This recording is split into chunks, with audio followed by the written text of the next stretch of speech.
मुर्दा बना प्रेत। हेलो दोस्तों, अगर आप हमारे चैनल पर नए हैं तो प्लीज़ चैनल को सब्सक्राइब कर लें।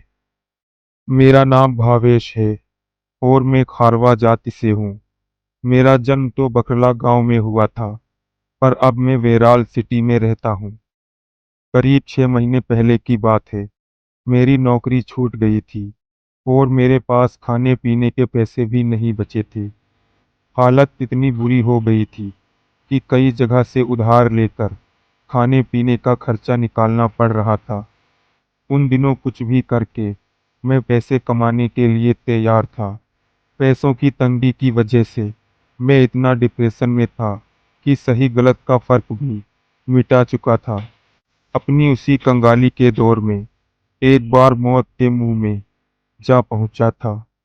करीब 6 महीने पहले की बात है। मेरा पड़ोसी मनसूख मेरे घर आया।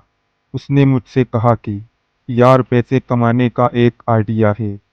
मुझे कुछ भी बिना पूछे मनसूख को हाँ बोल दिया। मैंने उससे कहा कि काम कुछ भी हो पर पैसे मिलने चाहिए। अच्छाई बुराई भाड़ में गई।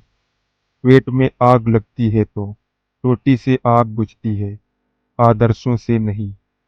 मनसूख ने कहा कि आज रात 12 बजे तैयार रहना। 3 घंटे का काम है और 5,000 रुपये मिलेंगे। आधे तेरे और आधे मेरे। मैंने डील कर दी।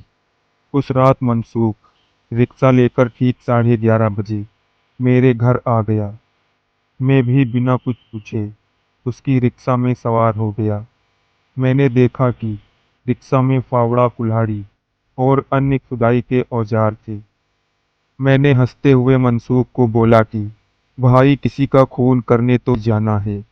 मनसूख ने बोला, नहीं, चिंता मत कर, मैं हूं ना, कुछ भी लफड़ा नहीं होगा।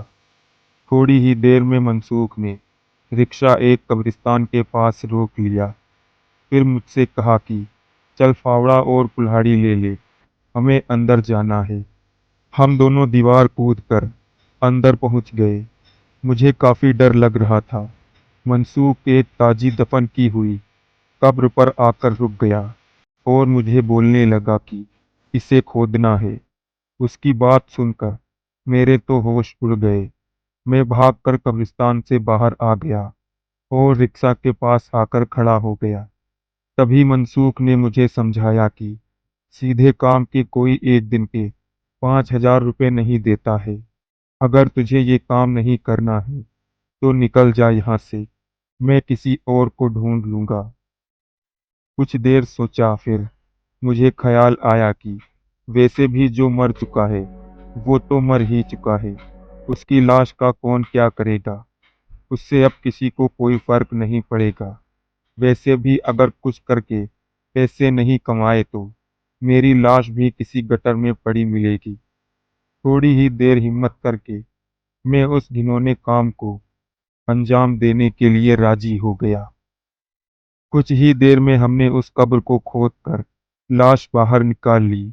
वो एक आधेड़ उम्र की औरत की ताजी लाश थी, जिसे शायद उसी दिन सुबह दफनाया गया होगा। उस लाश की बदबू सिर फाड़ देने वाली थी। जैसे तैसे करके हमने उसे रिक्शा में डाला और खाली कब्र पर मिट्टी से डाल दिया। उसके बाद जल्दी से हम दोनों भागकर रिक्शा की ओर गए। रिक्शा के अंदर देखा तो हमारी जान निकल गई।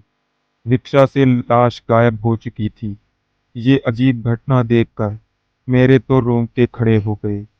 मैंने मनसूख को बोला कि यार, भाग चलते हैं। मनसूख भी बोला कि हाँ यार, ये तो भूत प्रेत का मामला लगता है। हम दोनों फौरन उस जगह से भागने लगे।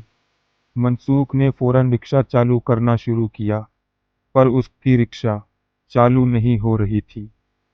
तभी अचानक हमारी नज़र कब्रिस्तान की ओर गई। हमने देखा कि वो मुर्दा औरत अपनी कब्र पर बैठी थी और हमारी ओर देखे जा रही थी। अंधेरे में साफ नहीं दिख रहा था, पर पक्का अंदाजा था कि वहां पर वही मिट्टी सने लाल कपड़ों वाली औरत थी जिसे हमने खोद कर निकाला था। एक लाश को इस तरह अपनी कब्र पर बैठा देखकर हम दोनों की सिक्की पिट्टी गुल हो गई। हम दोनों रिक्शा छोड़कर वहां से तुरंत भाग निकले और सुबह उजाला होते ही हम रिक्शा वहां से खींचकर वापस ले आए। उस दिन मैंने तो कसम खा ली कि भूख से मर जाऊंगा, पर पैसों के लिए ऐसा खतरनाक और घिनौना काम कभी नहीं करूंगा। आपको ये कहानी अच्छी लगी हो तो चैनल को सब्सक्राइब करें। तो मिलते हैं अगली कहानी के साथ। तब तक के लिए धन्यवाद।